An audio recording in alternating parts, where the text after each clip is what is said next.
What would happen if the woman being humiliated right in the middle of the airport turned out to be the one with the power to shut down the entire airline with a single phone call? If you were a woman of color, dressed impeccably, arriving on time with a first-class ticket in hand, and still pulled out of the line like a misfit, what would you do? That morning at O'Hare Airport, everything seemed to run according to script. Fluorescent lights gleamed on polished marble floors. Business travelers glided past one another to the familiar sound of rolling suitcases, and all appeared to flow within the invisible order of the modern world. Until Selina Graves approached the priority counter. There was no greeting, no request for her ticket, not even eye contact. Just the firm grip of a white man named Victor Lane, a gate agent who seized her arm and spoke loudly across the terminal. "This area is for first-class passengers only. Please step aside." The words were simple, but delivered with a tone that left no doubt. It was a veiled dismissal, cloaked in protocol and the cold authority of petty power. Selina said nothing. She simply raised her e-ticket. First class, seat 1A. Her name, clearly printed and fully valid. But that was not enough. "We'll need to verify this," Victor said, having already signaled airport security. Within minutes, she was escorted away from the counter in silence, treated like a disruptive passenger, while a white man behind her was ushered straight into the boarding tunnel without so much as a glance at his documents. People around them paused. Some pulled out their phones to record discreetly. Others lowered their heads and quickened their pace. And then, in a moment no one expected, a boy of about 10, standing beside his mother in line, asked innocently, "Mom, why are they treating that lady like a criminal?" The question, quiet, not confrontational, struck precisely at the truth all the adults were too silent to name. This was not merely a denial of one person. It was the reinforcement of an invisible boundary, one that dictated who belonged and who did not. But there was one thing no one at that gate knew. Not the staff, not the travelers, not even Victor Lane. That the woman they had just pushed aside was no ordinary passenger. Selina Graves was the largest stakeholder in the investment firm, backing the very airline they served. She didn't just have the right to seat 1A. She had the power to reset the entire board. And it was at that moment, when everything appeared to be just another routine act of discrimination, that her quiet retaliation began. With one simple move, standing still and remembering. No official order was issued. No one shouted. No alarms blared through the airport. But step by step, gesture by gesture, glance by glance, it all moved in silent coordination to push Selina Graves out of the space of privilege she had paid to enter. After being escorted away, she returned to the service counter. A different employee, this time younger, more polite, took her ticket, scanned it, and printed out a new boarding pass. But as Selina looked down, she immediately noticed something wrong. 36C, economy class, a row near the back, sandwiched between two lavatories. She didn't react immediately. She simply asked, "Why was my seat changed?" The employee lowered their head and replied in a scripted tone, "The system updated the priority list. Passengers have been reassigned based on temporary classification." Temporary classification. 3 quiet words that hit like a sentence. In this world, a single internal command, without reason, without notice, can move you from the front row to the back, from private service to forgotten corners. But strangely, these classifications always seemed to fall on the same type of people. Selina decided to test it again. She returned to a self-check-in kiosk, re-entered her confirmation code, name, and TSA ID. The new ticket printed, still 36C. No option to change seats, no first class button. The system had been locked. She walked to the lounge area. The soft blue glow above the scanner read, Platinum or first class only. She held up her QR code. A red light blinked. You are not eligible for entry. The receptionist checked the system, fingers tapping nervously. It looks like your access privileges were revoked just a few minutes ago. No one knew why. No one took responsibility. But every door closed one after another. Selina didn't yell. She didn't get angry.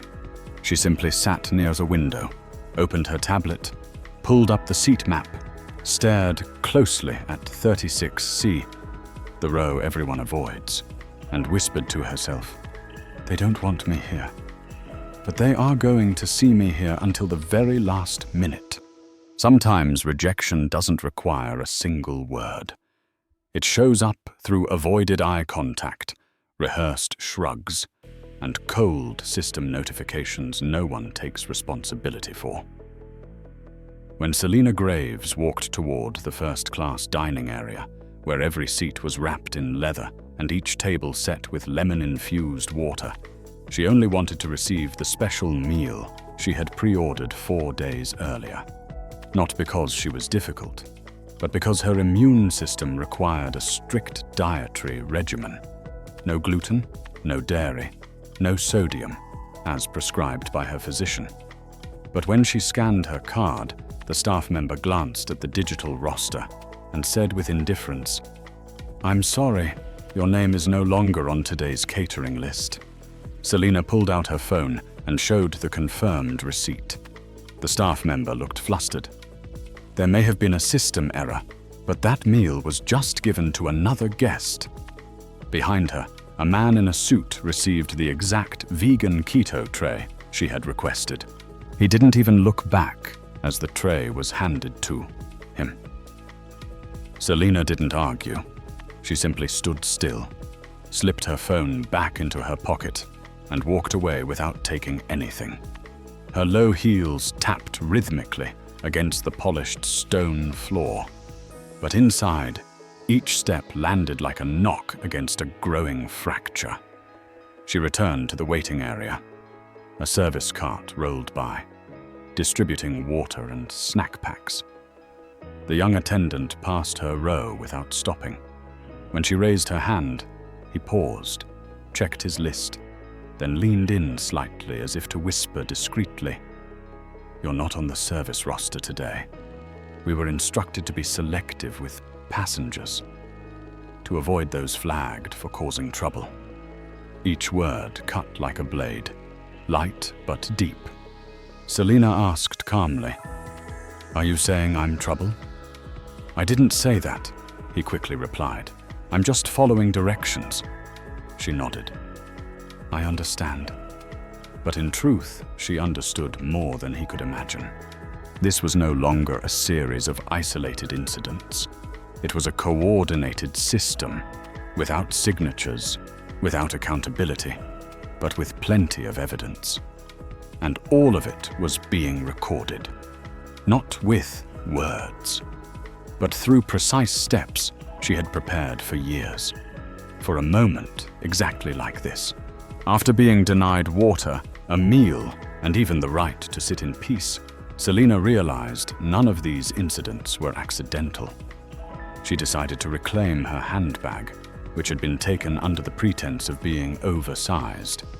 She knew perfectly well the bag was within regulation. It had traveled with her through over 30 international airports. But when she inquired at the baggage counter, the staff barely glanced at her before asking, Do you have a bag tag number? She shook her head. No tag had ever been issued. The attendant looked at the screen, frowned and said, The system is showing a special code, 37C, passenger with a history of non-compliance. He paused, then added, Your bag was flagged for additional screening and may not have been loaded onto the flight. She was stunned. Why? I've never been tagged like that. The agent replied plainly, "We don't control that part. It's handled by the airline's internal allocations." Minutes later, she was directed to a secondary processing area behind a hallway, a cold, musty room where untagged, misplaced, or rejected items were left behind. At the far end of the room, her bag sat alone beside a mop bucket, the leather trim scuffed, the exterior dusty, the side zipper torn. She knelt to inspect it. The documents inside were damp. 2 contracts, water-stained and stuck together, the tablet missing. A velvet box containing a watch lay open, the velvet lining soaked and misshapen. The staff member nearby stammered, "Probably got mixed up. I'm sure no one meant for this to happen." Selina stood, saying nothing. She dragged the bag out of the room, step by step, her grip on the handle so tight her knuckles turned white. The worst part was not the loss of property. It was how thoroughly, how quietly the humiliation had been executed, leaving her unsure of whom to blame, because the system was designed so no one ever had to take specific responsibility. And she knew clearly this was not the end. It was merely the prelude to a dangerous symphony called erasure. Selina returned to Gate C-18, hoping to find a quiet corner to review her schedule, recharge her phone, and adjust her meetings after the shock of being downgraded without explanation. Among the crowded rows of seats, she found a rare open spot next to a power outlet. Without hesitation, she pulled the charging cable from her leather bag, plugged it in, sat down, and opened her tablet. Her face remained composed, even though inside her was a map of tension drawn by every act of silent dismissal. Less than 3 minutes later, a young staff member appeared from behind, walking hesitantly before stopping less than a meter from her. His voice was soft and cold, as if reading a warning from a screen. "I'm sorry. This seat is reserved for priority business class passengers. I'll need to ask you to move to the regular seating area." Selina looked up without unplugging her charger or rushing to respond. She simply asked, just loud enough to be heard, "Is there a sign that says so?" The staffer looked momentarily confused. "No, there isn't a sign, but this is an internal priority zone, only for passengers currently active in the system." She offered a faint smile. "I booked a first-class ticket 3 weeks ago. If the system suddenly deactivated me without notice, that's its fault, not mine." He swallowed hard. "I understand. I'm just following orders from above." She looked into his eyes, not angry but detached, as if speaking to a programmed device. "I'm just sitting in a chair with an outlet, doing exactly what a passenger waiting for her flight is supposed to do. If someone feels that needs to be stopped, I'll move. But not because I'm wrong, only because I don't need to fight for it." Then she unplugged the charger, stood up slowly, and let her gaze linger just long enough to remind him that what he had just done, however small, was not invisible. A man nearby muttered to his wife, "Another one making a big deal out of nothing." She didn't respond. No one defended. No one looked directly. Selina walked to the far end of the corridor, toward an old seating area near a vending machine, where there were no outlets, no good lighting, and no one competing for space. She sat down, pulled her bag onto her lap, and opened her phone. A security prompt appeared. She placed her finger on the sensor. The scan succeeded. No expression, no hesitation. She selected a pre-programmed action. Initiate Arcadia Financial Redirection. Then pressed send. The screen displayed processing. No one around her had any idea, but from that moment on, everything they had once believed she didn't have power over, she was about to reclaim, piece by piece. Not through resistance, but through control. Selina sat still in the waiting area, the fluorescent light above casting a pale glow across her expressionless face. But beneath the surface, the undercurrent had begun to shift. Everything that needed to happen had happened. The dismissive glances, the privileges revoked without notice, the seat stripped away, the power outlet denied, the medical meal handed off to someone else. No apology, no acknowledgement. And now, even her luggage, holding confidential documents, work devices, and a commemorative watch, had been taken away like an unclaimed parcel and returned with scratches that seemed like deliberate defacement. This was no longer accidental. It was a system functioning precisely to erase her from every trace of the position she had rightfully earned. She opened her phone and logged into Arcadia Holdings, the global investment firm where she held priority voting rights. A biometric verification prompt appeared. She placed her finger. The screen unlocked. She scrolled down to the emergency override section. Initiate restructure. Orion Holdings. No complaints, no warnings, just a single tap on the screen. A message appeared, processing summoning global financial assets. In less than 2 minutes, a second notification popped up. Suspend all transactions with Orion Air. Terminate expansion negotiations in the Asia-Pacific region. Withdraw domestic capital support. Notifications being sent to Zurich affiliates and the US Financial Regulatory Office. Selina slipped the phone back into her bag and stood up. Her gaze no longer searched for kindness. Instead, it held a razor-sharp clarity. She walked to the main service desk, where a staff member in a charcoal uniform was quietly typing. Without a word of preamble, she placed a folder on the counter. I need this delivered to Leonard Westbrook, Executive Vice President of International Operations. Urgently. The woman behind the desk froze slightly, unsure of what was unfolding. Selina didn't leave her wondering long. Inside is a complete behavioral report compiled from 5 major airports over the past 3 months, legally certified and accompanied by 17 passenger records of individuals treated the same way I was. If he doesn't respond within 15 minutes, the entire file goes to the Department of Transportation and 2 major news outlets. With that, she let go of the folder. Her eyes never lost their edge. No trembling, no waiting for an apology. Just a warning, not delivered through raised voices, but through real-world consequences. A wave had just been set in motion, and those who once believed they stood above it would soon realize they were already being pulled under, without ever knowing why. Trent Maddox had never felt the executive office air so cold. When the signal came through the intercom, Maddox, report to conference room B, urgent. He didn't suspect a thing.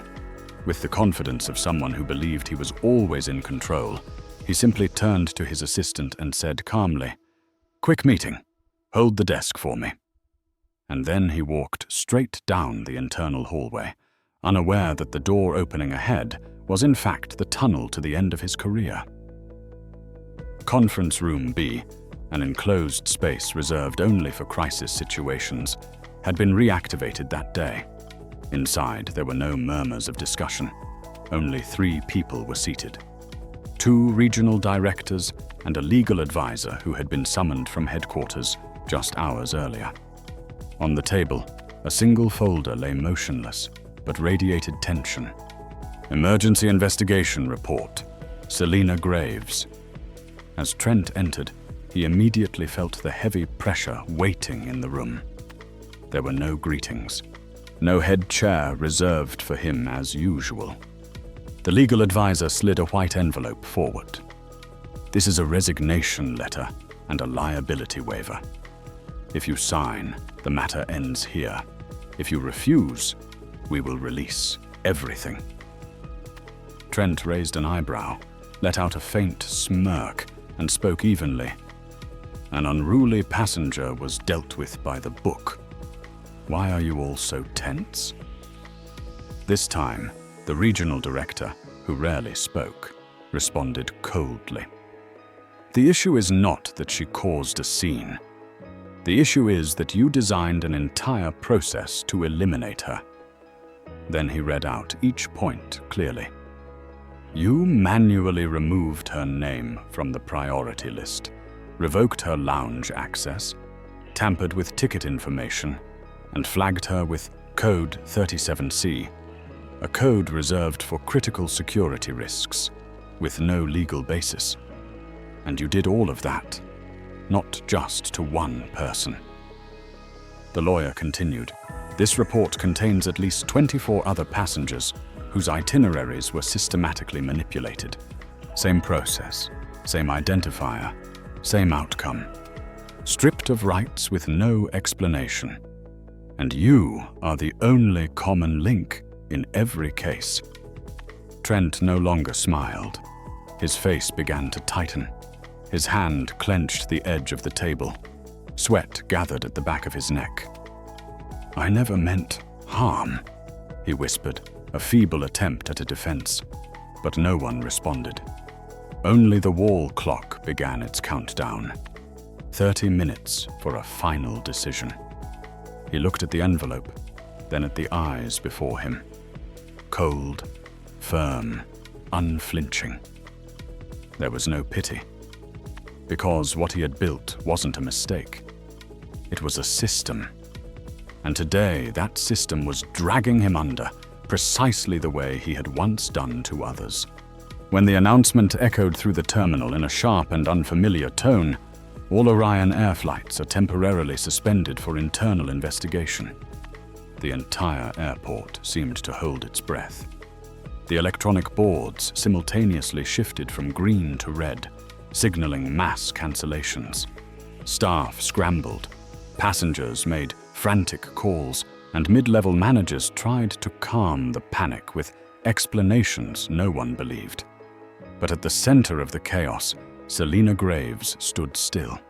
She didn't rush, didn't smile with satisfaction. She simply stood there, as if she had always known this moment would come, because she had programmed it herself. A message from Arcadia Holdings lit up on her phone screen. The $2.1 billion military transport contract between Orion Air and the US government has been cancelled. Reason: violation of anti-discrimination clauses. At that very moment, major news outlets received a comprehensive dossier. The internal investigation, legal evidence, audio recordings, and testimonies from dozens of passengers mistreated within Orion's system. The image of Orion's CEO, Bryce Hammond, appeared in front of a single camera in a conference room without a backdrop, without applause. He read the statement with a voice that trembled. "We once believed that tradition was a protective cloak for corporate culture, but today it has become a cover for misconduct. We take responsibility not through excuses, but through action." He bowed his head. No one stood behind him. No applause followed. Meanwhile, Selena, after confirming that the withdrawal of funds and the global negotiation freeze had been successfully executed, simply zipped her bag and pulled out a boarding pass from another airline, not Orion. She no longer needed to fly with them. In fact, they would no longer be capable of taking her anywhere. On her way to Gate D1, she quietly received a new handbag delivered by a Nexus logistics agent, a replacement for the one damaged that morning. A young African-American staff member approached her, offering a quiet smile. "Ms. Graves, I followed everything. Thank you for not staying silent." Selena didn't reply. She simply nodded. just enough to convey recognition. No lecture, no declaration needed. She stepped into the jet bridge. Behind her, an entire industry was trembling. In less than 48 hours, aviation regulatory bodies had launched a cross-agency investigation. Investment blocks had withdrawn en masse, and Orion's stock plummeted uncontrollably. And when an international financial network asked what caused a major airline to collapse because of one passenger, the answer was not in a scream. It lay in precision, in data, in resolve, and in one woman who refused to disappear just because the system wanted her to. In today's corporate landscape, discrimination no longer shouts. It hides in procedures, algorithms, and seemingly anonymous decisions. But when someone like Selena rises, not with rage, but with strategy and truth, even a system that once seemed untouchable is forced to pay the price. If you believe that justice doesn't need to scream to make an impact, like this video, subscribe to stay connected with stories that dare to confront the root of the problem, and leave a comment with the phrase, "cannot erase," to help spread the power of unwavering resolve.